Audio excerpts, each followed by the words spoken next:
don't know. It says live stream offline. We might be online on Periscope, but offline on YouTube. I don't know. Okay, let me check Periscope. We're live on Twitter. Sweet. Live on Twitter. Cool. Hey, guys. Hi, Twitter. Oh, YouTube just lit up. We're live on YouTube now. Hey, guys. What's going on?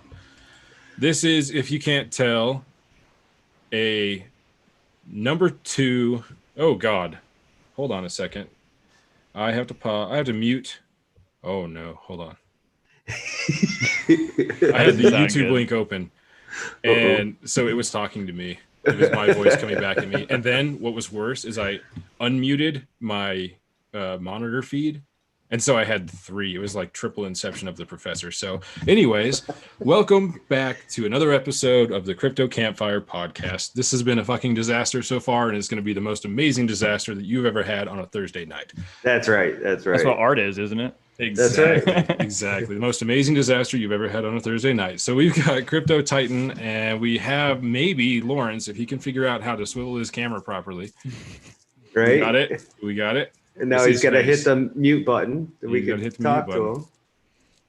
Whoop, whoop, whoop, whoop. Just going to hold my camera. No big deal. Yeah, See, that's perfect. He's just going to hold it. Not a big deal. Just you going to can hold do that. That's cool. Sweet. So what's going on, guys? It's been a while since we had you on the show. We've never done a live stream. We did a pre-recorded one first, obviously. But how are things going? What's going on with FOMO Hunt? What's going on with you? Give us a spiel.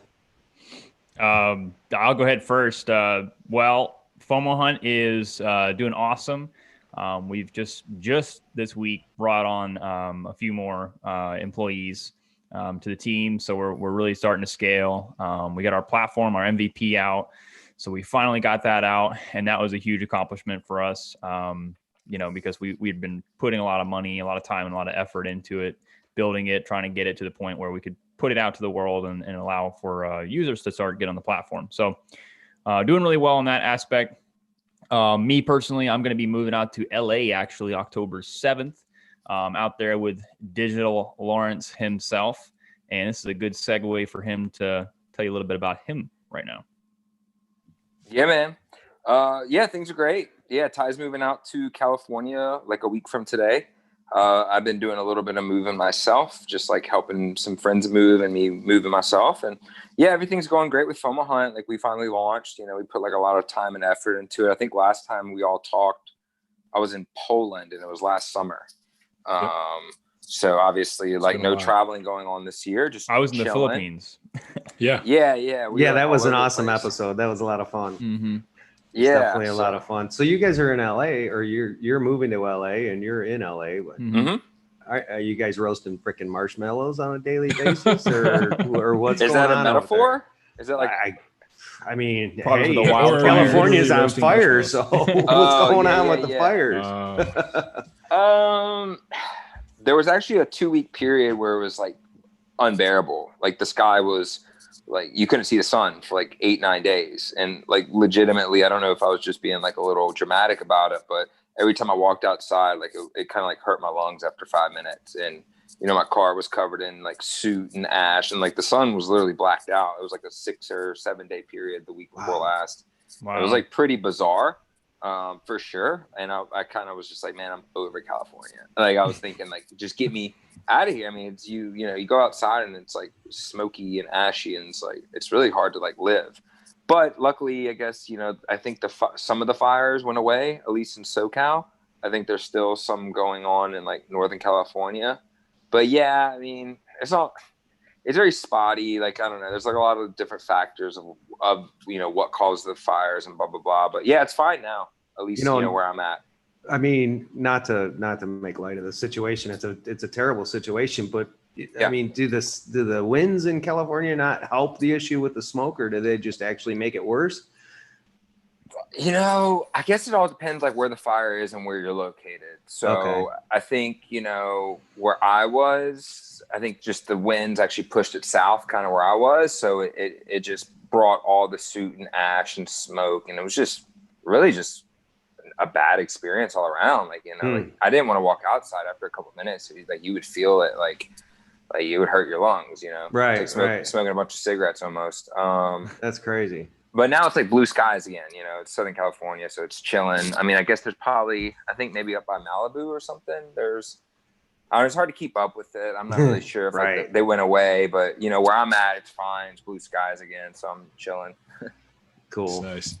Yeah, it's been a crazy year for weather and obviously for everything else too. It's like, I mean, I keep seeing shit in the news every day, and it's like, oh, I guess that's normal now. Like freaking fire tornadoes and was it like land hurricanes and some other there's crap. Sharknadoes are coming up. You know. Yeah, Sharknado is just around the corner. It's not good.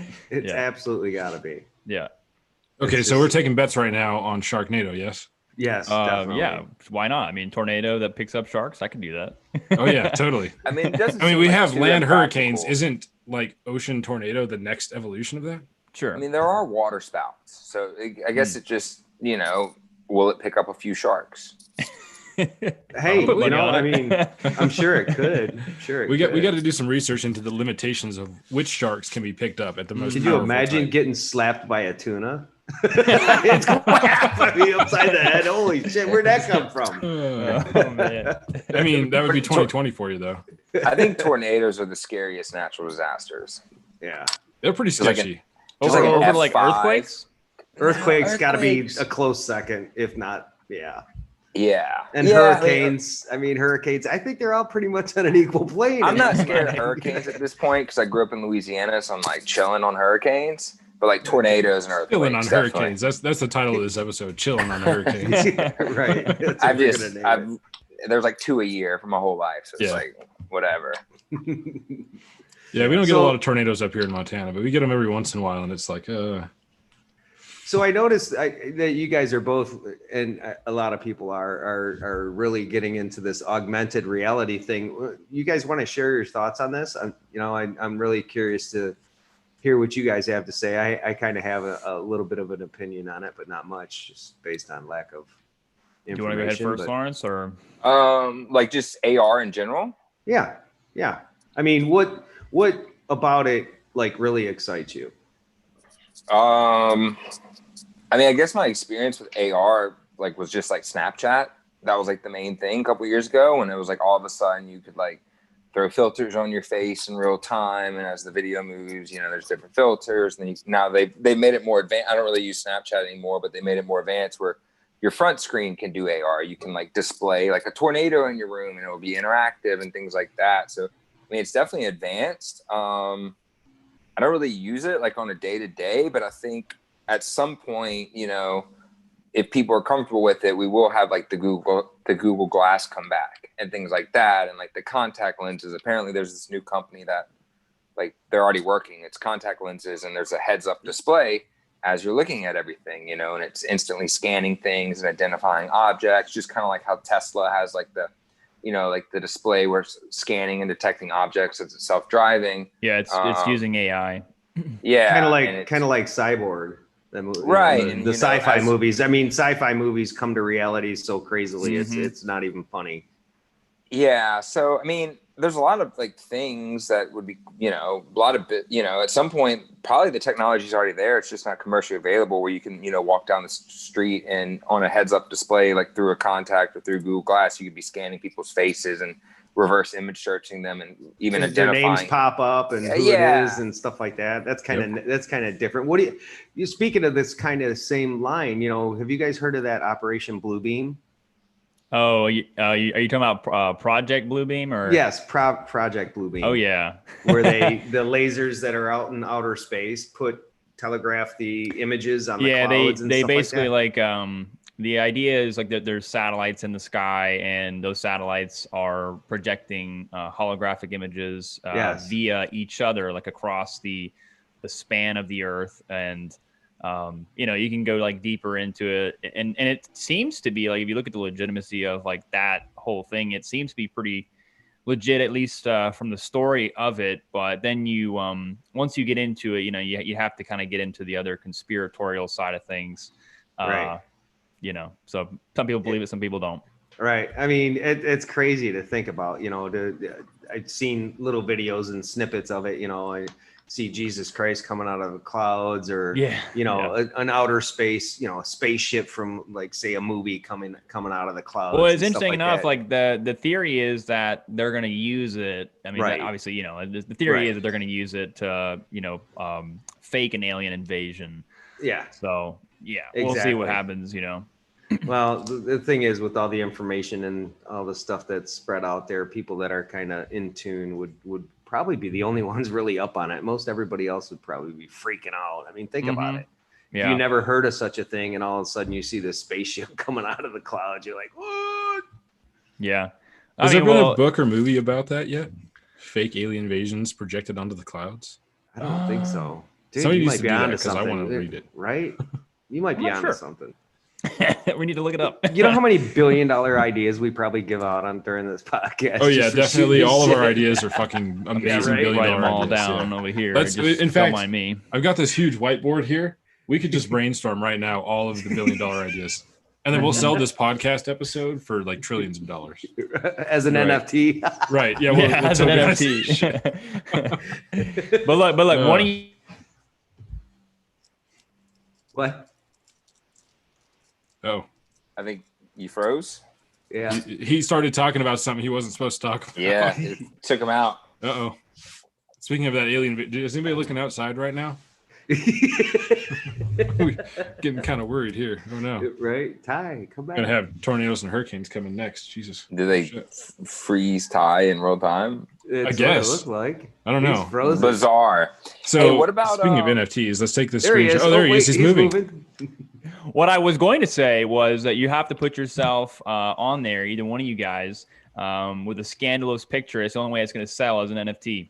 Did you see Sherpa did that? I don't know that I could do scandalous. You Well, sure? apparently that's the only way to sell them these days. So Seems like it's working. I mean, Right. Even Shitcoin Sherpa sold some scandalous NFTs. yeah, I mean, you can sell it for 10 ETH apparently. Yeah. Wow. Yeah. Selfies. Could you imagine selling a selfie? Oh, wait. No. I mean, only Bad enough I got my picture on a shirt, t-shirt. Caricature anyway. My bad. Hey, I thought you had to have your t-shirt on a shirt or your face on a shirt. It's amazing. I like it. It is. I love both those shirts. They're amazing. And the gent. And the that's gent. a cool one. Yep. Yeah. Gotta have the crypto gent on a t-shirt. I know. I guess right? so Speaking now of what we need to do which, is tokenize those and have like inception of that. Oh no, let's not do that. Right. Speaking of which, like, what do you guys think of like NFTs? Like, what do you think about this whole craze? Have you looked into it at all? Oh, dude, boy. I'm fucking Here we like go. way down the NFT rabbit hole, my friend. Nice. Are you? Yeah, Oh but my like God. just He- barely right before all the shit started. So I mean, it's been obviously NFTs have been around for a long fucking time. They Yeah. started really getting hyped up, maybe 2 or 3 years ago ish. Yep. Not hyped up, but people starting to Sure, actually talk see them about and it get for engaged sure. with them. It's so bad. He's like fucking Alice and Mary Poppins all So, combined you're not down this kidding. freaking rabbit It's hole. bad. I've sold a lot of NFTs and collabed with a lot of stuff and had a very good time.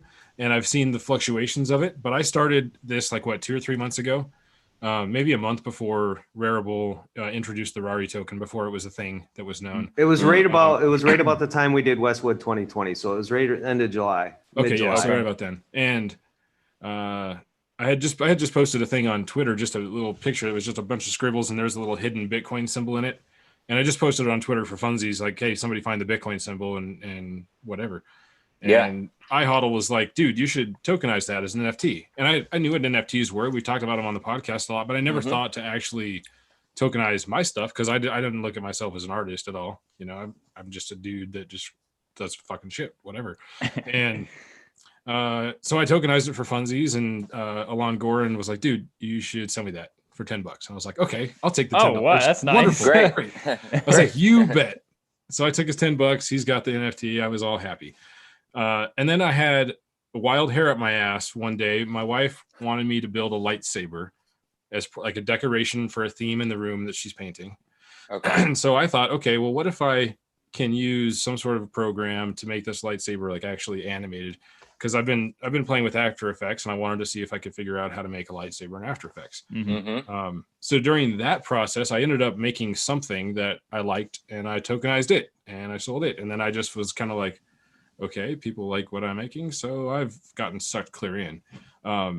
But it's funny because when I first started doing it, it was really focused just on the art, at least at Rarible. I mean, there's different platforms, but it was really just a lot of artists that not even a lot of well-known ones right off the bat, just kind of fucking around and having a good time. And then Rari token dropped, and all of us got quite a few because it was still really small. The volume was relatively low. Mm-hmm. And then as soon as that happened, all of a sudden people were like, oh my God, people are getting real money for just selling NFTs, and you're basically getting more back than what you were paying for the NFTs at that point, just for like the first 2 drops. Of course, that didn't pan out so well for all the people that spent a bunch of money and did it, except for the first 2 rounds. But it got really hyped up, and then all of a sudden you can see that whole mainstream effect happen. You know, like the subsidiary mainstream. It's not the full mainstream, but it's like crypto's little mainstream. And you get all the influencers show up, and they've got their things. And some of it's really creative, and some people are doing really awesome stuff with it. And then some people are just doing really stupid shit. And at the same time, it's kind of like, you do whatever you want. If somebody wants to buy something, whatever, that's fine. I don't really care. It's not affecting me. But you know, some stuff you can see people are just doing, you know, they just want attention. And then some people are actually coming up with something interesting and using the platform and being innovative. There's a lot, like, it goes beyond art. You know, I'm not saying that Rarible should only be art. There's so much innovation to be had in NFTs. Gaming. Yeah, it's crazy. And there's a lot of, you know, people getting really creative with tokenizing information in images and some other stuff like that. So it's been really fun to watch some of that evolution, but it's also been really comical to watch some of the side paths that have been taken. Yeah, you know, the other night, Peter McCormick, of course, you know, he came out and he was trashing NFTs. He's like, "Oh, I right clicked and saved your image, so now it's mine." Yeah, that made me laugh a little bit. Yeah, and Franklin, you know, Franklin Fitch, you know, former head of Beaksy marketing, he's been going hard with NFTs. Really love a lot of his content. And, you know, he's got really good points about like NFTs, and it seems like a lot of people are really just like, okay, they're talking about the value of those NFTs, you know, not being viable, but actual NFTs, the whole like system of NFTs in general, that's a whole different story. So yeah, I think NFTs in gaming, like Axie Infinity, for example, like Delphi Digital, the institution, they just bought like Axies from Axie Infinity for like $150,000. That's a lot of money for an NFT. Yep. This stuff's going to be popping for a while. Well, here's the seriously. thing, you know, you talk about value, and I mean, what is value? What denotes value other than what somebody's willing to pay for something because of what their taste likes, right? So to say, are they overvalued, undervalued? I mean, it's only what people see, and it's only what people are willing to pay for something that gives it that value. So like, I don't get into that whole talk about, you know, if they're way overvalued and way this or way that. You know, it's something that people are interested in right now. It's something people are excited about. And, you know, the potential of owning a piece of artwork. I mean, think about that. And, you know, you look back to the future and you see how long it took artists to actually do something, right? And I shouldn't say do something, but actually be notarized for doing something. Yeah. Yep. And some it was post death. Right. You know, and true. Exactly. You know, so now we're seeing people that are actually still breathing, you know, creating stuff that has tremendous value that other people see. Not so much tremendous value that piece is, but value that other people see in that piece. So I think that's what's going to really push this forward, is that continuation of the excitement of owning something that somebody else created, regardless. I don't care. I mean, I just want that. I think it's kick ass. I want to be able to show it on my wall on a digital, you know, display and own that. That's mine. I think that's cool. Yep. It's amazing. And it's done so much for, I mean, think about what the digital art world has been like for the last 10 years. You know, think about just look, let's look at only a very small segment of desktop wallpapers. And think of some of the absolutely incredible shit that you've seen that people have made that's just on the most scammy website to download to put on your desktop, right? You know, like somebody put amazing, crazy amount of time into some of this art that's out there, but it's totally useless and valueless without the blockchain. You know, like Litecoin Lisa said in the chat just now, that it's basically like blockchain verifying the traditional art world. You know, it literally does take an existing thing that's amazing and has seen a crazy evolution. That evolution's never gotten to take hold because of specifically what the people are complaining about for NFTs, the screenshotters, right? Like nobody can verify that they own, you can't even verify what time a file was created. You know, you can make up that as you create the file, you know, so blockchain changes all of that. It's amazing. It doesn't necessarily fix it doesn't fit like copyright it doesn't fix that. It doesn't fix fraudulent stuff or counterfeits, you know, because I mean, you can only verify that something was created before something else. You can't necessarily verify that it was the first. Unless you get a digital signature, of course, from the original creator of that art. Then you still have the case, of how do you verify that he had actual control of that wallet at the time, or right. So, but that's the fun part about it. That's what we're building. Innovation. Exactly. Yeah. You have to run into those problems. You have to have a series of happy accidents in order to come up with something that actually, wow, that's cool, that works, right? Yeah, but think of how many failures along the way. Mm-hmm. Oh yeah, Lawrence. I wanted to kind of reference something that Lawrence thought about maybe a week or two ago regarding like NFTs and like as governance tokens. Did you want to talk about that, Lawrence? Yeah. I also wanted to talk about what happened with BitMEX. That's where I wanted to go next. I was waiting for the right spot for that, because I wanted to definitely get into that before Lawrence had to leave. Yeah. So it says here, American authorities brought criminal charges on Thursday against the owners of one of the world's biggest cryptocurrency trading exchanges, BitMEX, accusing them of allowing the Hong Kong-based company to launder money and engage in other illegal transactions. I mean, that's pretty big implications across the entire. I mean, it is. It's criminal. It wasn't civil. I mean, they arrested the CTO. Yeah. So they arrested him, and the other two are still on the loose. At large. So they say. I don't know. At large. Thank you. I don't know if they're going to be arresting them too, or wanting them to at least show up. But I would assume that they are. I mean, they're not the only. Yeah, but the feds might still want them like arranged in court, at least before. So it's like, I mean, BitMEX isn't, I'm sure, the only platform that's done this, right? I mean, I think it's pretty. No, it says also it's across the whole industry, right? And it says BitMEX is far from the first cryptocurrency company to be suspected of facilitating criminal activity, but it is the largest and most established exchange to face criminal charges. Yeah, criminal. It's not even a civil, huge, like, right? Hey, give us 50 million, we'll call it a day. This is like criminal charges. So there's a lot of people that are actually slamming the American or the U.S. authorities for coming down so hard on this. But at the same time, you have to, right? You have to set that example, I think. Well, they're going to set a precedent, right, with this, because it's I think it's similar to what was the other event that just happened? I can't remember. There's so many. I know, but this is going to set a precedent, that's for sure, and we're going to see like this affect, exchanges across the board. It's kind of just like unequal. Like JP Morgan just got hit with like manipulating silver for 30 years, and it was like hundreds of millions of dollars, and they just had a civil action. So it's like, why is this Uniswap's a U.S. company too?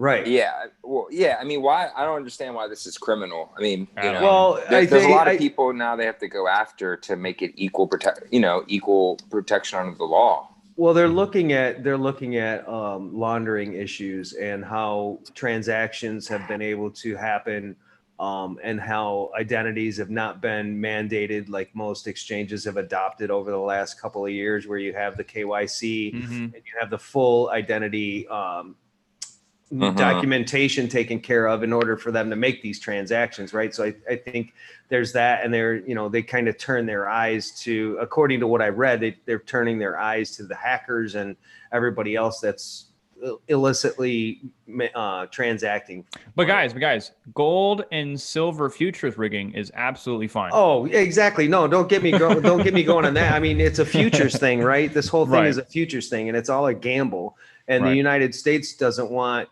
us to be able to trade on exchanges that allow the multipliers, right? What is it? Leverage trading. Yeah. Because it's not so, but yet, like you said, you have futures. I would bet the biggest problem for them is the KYC. That's probably the biggest problem. If they can't determine who's making money necessarily, and they can't figure out like who to tax, that's a problem for them. Sure. Because then it just kind of multiplies here and there over and over and over. And then from there, I mean, BitMEX themselves could probably launder the money a lot easier because there is no KYC. Right. Exactly. But it's pretty systemic across the entire industry. It's not like BitMEX is like really doing anything more so than any other exchange. They just got caught first. Yeah, it's just kind of curious. Like, I don't think this is an isolated incident. Like, No. No, I would it's see it definitely not. I don't see it like, they arrest, the founders of BitMEX, and like all the other big exchange people aren't up next. Right. Well, that's like saying there's no such thing as manipulation in any of these markets, whether it be the United States markets, whether it be the stock markets, whether it be the futures markets, whether it be the currency markets. Everything's manipulated anymore. And there's no real volume.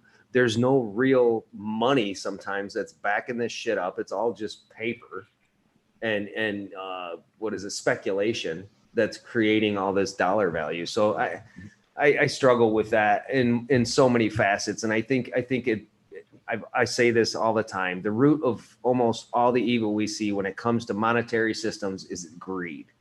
Plain and simple. Yep. You get greedy, and when you get greedy, you don't care. Your morals change, your values change, your ethics change, because that greed overpowers your decision. And it starts out with, oh, well, yeah, I can let that slide, and then I can let this slide. And the next thing you know, you're crossing all these moral boundaries because you want more money. You're over leveraged. Exactly. More of this money that I can make more money with, for God's sakes. Can't take it with you. Enjoy life. True. That would be too much fun, Mitch. Sorry, that was a rant. All right, Lawrence, pick a body part. Yes. Sorry? Pick a body part.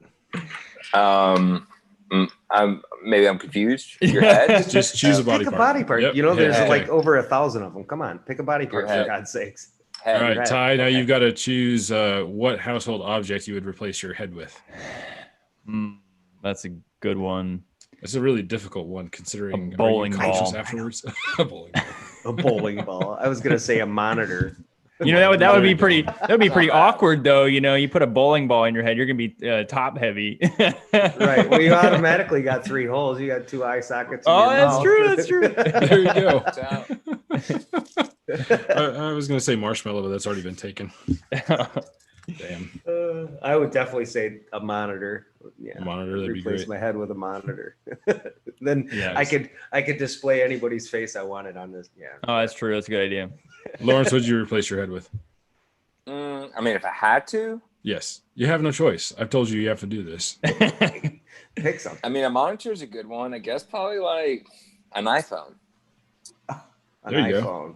Interesting. Yeah. I was What gonna more do say you an need? You got- antenna. you got- We could tweak the You ears got for back, bringing back into eyes, focus. front eyes, connection. That's true. Games. Yeah, you're so hooked up. You're so far ahead of Neuralink that there's no. Yeah, you're chilling. Elon Musk can kiss my You're ass. you're chilling, and I'm not Right? getting Neuralink. No. Oh yeah, so let's talk about Neuralink real quick. So what about let's talk about that and That was a Starlink perfect satellite segue. internet situation and all that. Yeah. So- Lawrence, do you have time? yeah. Oh yeah. You got to roll. You got to get out of here. Yeah, I'm out in 5. All right, Okay, cool. cool. We got 5 minutes. So let's hear about this. What do you think about that? And do I'm you out. remember the I'm out on concept of Neuralink. war driving? Like hacking it, like just having people's open Wi-Fi. What about when you're Neuralink? Like people just drive around and hack out. into people. I I'm mean, I know I'm it's not doing ridiculous, but Could you Yeah. imagine somebody just involuntarily doing something because Neuralinks telling them to do something? I mean, oh man, there's so I many just crazy don't. things you could go. I don't really know why anybody would think it's a good idea. I mean, the whole transhumanism thing, right? The idea of like turning yourself more into a robot. I mean, I'm out. I'm out too. But like, you think about like technology. Technology doesn't have a soul. Technology doesn't have. It's soulless, right? exactly. Computers, they're just calculations, right? So you're telling me you want to take yourself, your soulful body with a conscience, and start adding robotic calculative parts to it that take away the best parts about a human? What sense does that make? Okay, let me ask you a super intense question that's kind of off topic, but also not. All right. What if you don't actually have a soul, and what if you are just a more advanced mechanical contraption, and you just think that you do because you're so advanced? That is, well, hold on. Hang If on. that was the case, if that was the case, Answer that. Give me a second. Clear as bomb. if that was the case, I would not be able to ask that question. That's what because- you think. This is Oh why- yeah. That's what they This want kind of you goes to back to like the Turing All right, test. look, That's we're what not they in like want you to 6D think. chess right now. That's what they want you to think. It's like a matrix inside of a matrix inside of a matrix. Yeah. I love it. Yeah, I don't Yeah, I'm think not- you'd be able to ask that question if you were personally. Probably not. I think that kind of breaks everything. Okay, so that's what they want you to think. let me ask you this. Right, obviously, exactly. obviously, you guys aren't Bitcoin maximalists, or are you? No, No, not really. I think it's, I put more weight on Bitcoin than anything else, but Sure. But do you believe that under the umbrella term shitcoin, that everything else other than Bitcoin falls under that? In its own way, kind of, just because it's like Bitcoin's so high up here, right? It's like, it's the original. It's like the one with the most mystique and the biggest network, and the most quote decentralized. And if I still think if Bitcoin ever Most fell, secure. Yeah, most secure, highest hash rate. I think if Bitcoin ever fell, I think the whole industry would kind of. Yeah, it's kind of like the foundation, in my opinion, of everything else. Bitcoin falling would have to definitely be the catalyst for a paradigm shift in a way, right? Because we've entered the first paradigm of exploring with blockchain and this type of technology, and then comparing that with AI and things. But if Bitcoin were to fail, it would more or less undermine the entire principle of the decentralized beauty, right? And absolutely. I mean, it would make way for central bank digital currencies in a heartbeat. Yeah, then everybody would be like, then have Bitcoin to evolve failed to fix that. And how do we do that? So it's interesting. Yeah, because I think Bitcoin's bigger than blockchain. Yeah. Right. It's obviously there's probably better tech than Bitcoin now, but how can you replicate 11 years of international network effect? Never been and hacked. Also being the first mover, and you know what I mean, and spurring a whole industry. It's there's faster networks, there's cheaper networks, but that's it's there's such a story and a network effect attached to it that I think if you could actually just completely make Bitcoin go away, it shows that maybe it wasn't as powerful as we thought it was. Okay, so let me ask you this, Lawrence, real quick. What's your favorite brand of vehicle? I mean, I'm a big Ford? Porsche guy. I like Porsches. Porsche. Okay. How about you, Ty? I'd take a 911 any day. Yeah, right. Favorite brand of car? Oh man, I'm just gonna say a Lambo just because. Okay, well, because it's crypto, you have to. Exactly. I'm kind of more looking for say me. I'm right now. I'm a Ford guy, right? And I'm a Ford wait, guy. hold on, no. You got to stop there. Right now, I'm a Ford guy. What the fuck does that even mean? I'm still leaning towards Chevys right now when it comes to pickup trucks. You'd be smart. But anyways, I'm getting to the point. I'm getting to the point where I'm talking about Ford and Chevy and the big three, right? General Motors, right? Those were the first three vehicles ever produced, ever made in the world. Okay, so what takes away their dominance from all of the ones that came after? I'll tell you. What makes all the other cars that came after not to be shit coins or shit cars when you have that? That's kind of what I'm looking at. Go ahead. I think it's the network effect. I mean, I think that if I buy a Ford and then my friend buys a Ford, that doesn't inherently make the Ford F-150 more powerful. It's just I have a Ford now. It's a preference. And you have one too. But if all of a sudden I own a Bitcoin and he has a Bitcoin, it's now the network has doubled. And then if he buys Bitcoin and now it's exponential, it just doubles, and it's Metcalfe's law. Right, but I got a souped up Camaro here that's called LTC, Litecoin. Right. And then he's got the Lambo over there that's Digibyte. That shit's super fast. So I mean, that's what I'm getting at, is to just generalize and say everything's a shitcoin other than Bitcoin is not, in my opinion, a fair assessment of cryptocurrencies today. Oh, I agree.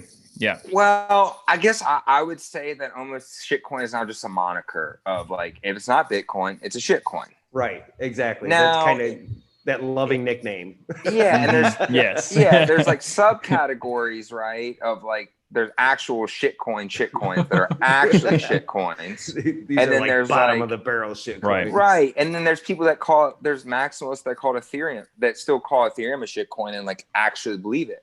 And it's all right, fair enough. So I just kind of take the term shitcoin as a moniker, where it's just if it's not Bitcoin and it's a cryptocurrency, it's a shitcoin. But maybe not necessarily. It could be an endearing way, right? It's kind of like Tito's versus Mohawk. Right. Yeah, exactly. So right. It's cool. Bitcoin's it's the only network that wasn't launched with money. So that like is kind of interesting, right? Like every other network was launched through some type of money. Bitcoin was like launched with an idea without sounding like too dramatic. It was just code. Yeah, it was just code and like a vision. And it was like, hey, this is what I created. If you want to participate. Right. And everything else is like, hey, I'm backed by like this VC fund. Hey, I'm doing even Ethereum, you know, Ethereum was funded with Bitcoin. You know, the pre-sale was priced in Bitcoin. So Bitcoin's like ethos was literally like it is money. Sure. Yeah, it's like I don't need money to start this because it is money inherently. So it's like, you know, kind of when you go down the deep Bitcoin rabbit hole, like it's so unreal, you know. Hey, you know, and I think I love these conversations because it opens their mind, right? And you know, people have differences of opinion, and I think that's cool. I think that's what keeps us all unique. That's what makes us all individuals, is we all have our own opinions of things, but still having an open mind to be able to accept somebody else's opinion or information that they have, I think is crucial to the future of every individual. Because as soon as you close your mind to being open to other opinions and other ideas and not giving them fair assessment and thought, I think you've pretty much ended your momentum of moving. When you stop learning, you're dead. Exactly. Yeah. Exactly. And I guess I'll say like one other thing, like what makes Bitcoin so powerful is like you can't stop it. Yeah. Like there's no, you're not going to see a press release tomorrow that's like SEC find the creator of Bitcoin 200 million. Right. It's like you literally can't stop it. You might see the press release, but because there is no face to the name. There is no human person face. to There the was name. no money exchanged. It's just mining blocks. Right. It's just mining blocks. So it's like kind of an interesting concept, and you can get like 60 chests about it when you like really get like deep, or like, you know, it's like, it's pretty bizarre, you know, how it's like money tied to time. You know, at the next time we get together, we're going to have to continue this conversation over a couple of cocktails. Yeah, man. Chilling out, definitely. Guys, real quick, when's the next meetup? That's what I'm trying to figure out. Hey, what do you do? I mean, if you can travel, we're trying to plan something in Cali. I don't know. I wouldn't mind going back to like the East Coast either, but I think we should start planning. Hopefully, like we can all travel again, at least inside of America. Like a springtime thing or something. My next meetup is actually in about 2.5 weeks. Okay. Yeah, I'm going to Westwood 2020 Halloween. Nice. You know, so there's a bunch of us that are going to get together and meet up at Clint Westwood's place out in Illinois. And I've done a lot of work there. I don't know if you followed that, but we've done a lot of work there. And that's going to be the, you know, kind of the tight knit group meetup type stuff, you know, with people that we respect and know and trust. And those are the people that'll be visiting. And, you know, we did this in July, and it was an amazing time. Was it not, Professor? Man, it was incredible. I wish I could go to this one. It was awesome. Just like a 3-day weekend. We did camping and barbecue and just hung out and had campfires at night. And it was a good time. It was amazing. We even got a freaking airplane show. We got an air show. Yeah. We were in Illinois, so we're in the middle of cornfields, like as far as you can see, every direction, right? That's awesome. And it was like literally right over the top of us. So I posted a video on Twitter. You should go check it out. It's just literally. It was amazing. Nice. You know, and I don't know if you guys follow Clint Westwood at all or not. Yeah, I do. You know, his vision and his dream was to create this place, this space that people can go to get away, right? Because at some point in your crypto career, you need to unplug. You need to step back. You need to have that solitude and that comfortable space where you feel safe and you can just unwind, right? And that's been his vision. And I've been blessed with the opportunity to be able to help him facilitate building that by just giving my skills to be able to build stuff and make this place, you know, more habitable for everybody that's going to come. So he's got big plans, and I got big plans to help him. We're going to be putting up probably little like 10 by 10 cottages and, you know, stuff like that where people could stay. And keep us in the loop.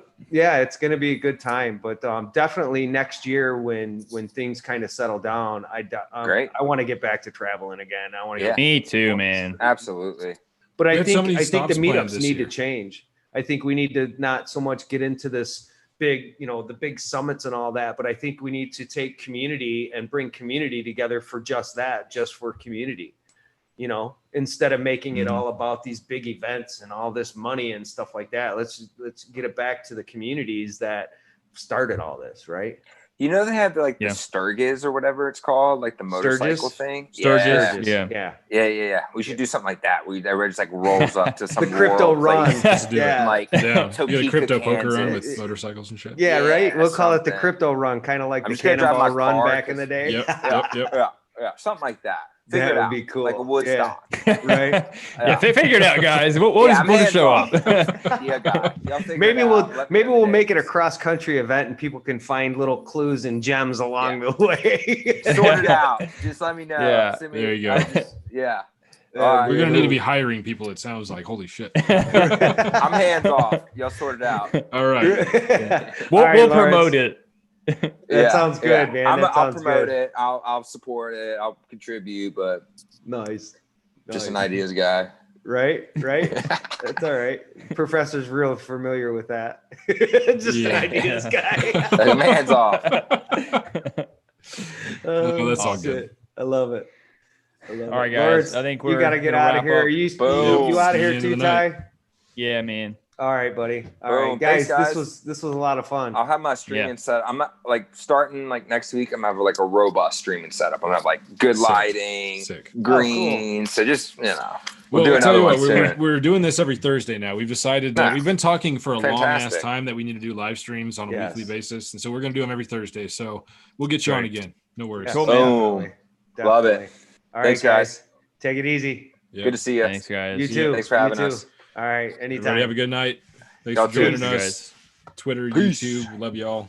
See ya. Peace Guys, out. take it easy. Peace.